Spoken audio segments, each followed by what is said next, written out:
From Washington, this is VOA News.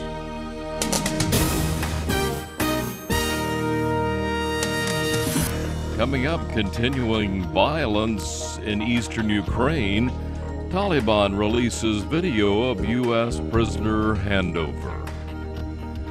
Hello, everyone. I'm Steve Norman. Ukraine struggled late Wednesday to regain control of key sections of its border with Russia after pro-Russian separatists overran key military headquarters in an hours-long battle.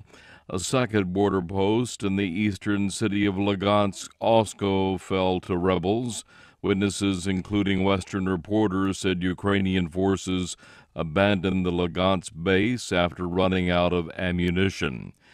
Meantime, in a Warsaw speech, President Obama said the free world is now united against what he called Russia's dark tactics in Ukraine, where Russian forces in March seized control of Crimea. Bigger nations must not be allowed to bully the small or impose their will at the barrel of a gun or with masked men taking over buildings.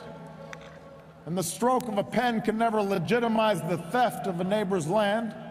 So we will not accept Russia's occupation of Crimea or its violation of Ukraine's sovereignty. Our free nations will stand united so that further Russian provocations will only mean more isolation and cost for Russia.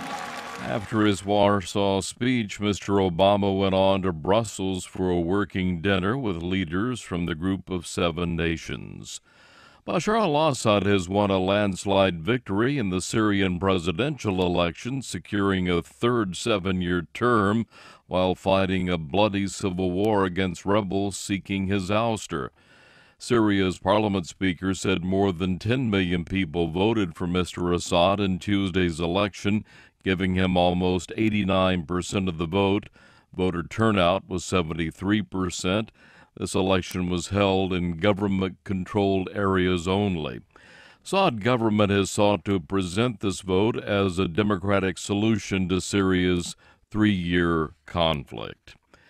Afghan Taliban released a video showing its fighters handing over captured American soldier Bo Bergdahl to U.S. military last Saturday in an eastern province bordering Pakistan.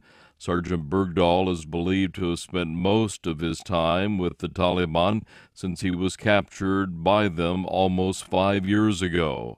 Ayaz Gul reports. The Taliban video shows U.S. Army Sergeant Bergdahl waiting in a white pickup truck surrounded by heavily armed Taliban fighters. As a commentator narrates the events, a clean-shaven Bergdahl is seen with a close-cropped haircut, wearing a white shalwar kameez, the traditional Afghan clothing. He blinks frequently as he looks at and listens to his captors.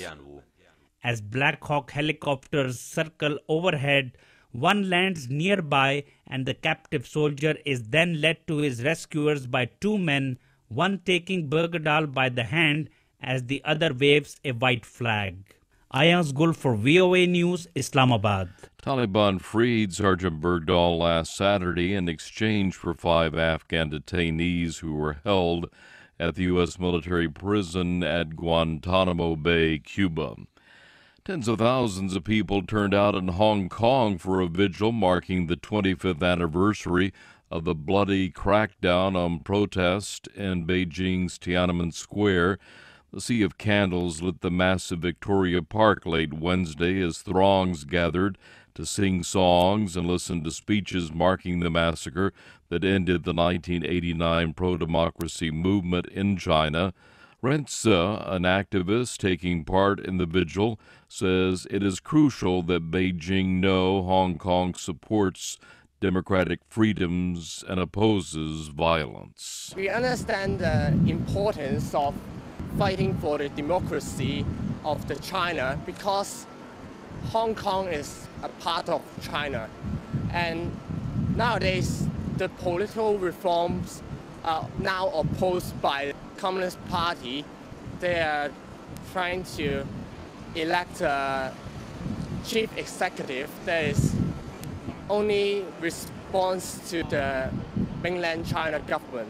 The situation was much quieter in Beijing on Wednesday, and security was tight on Tiananmen Square.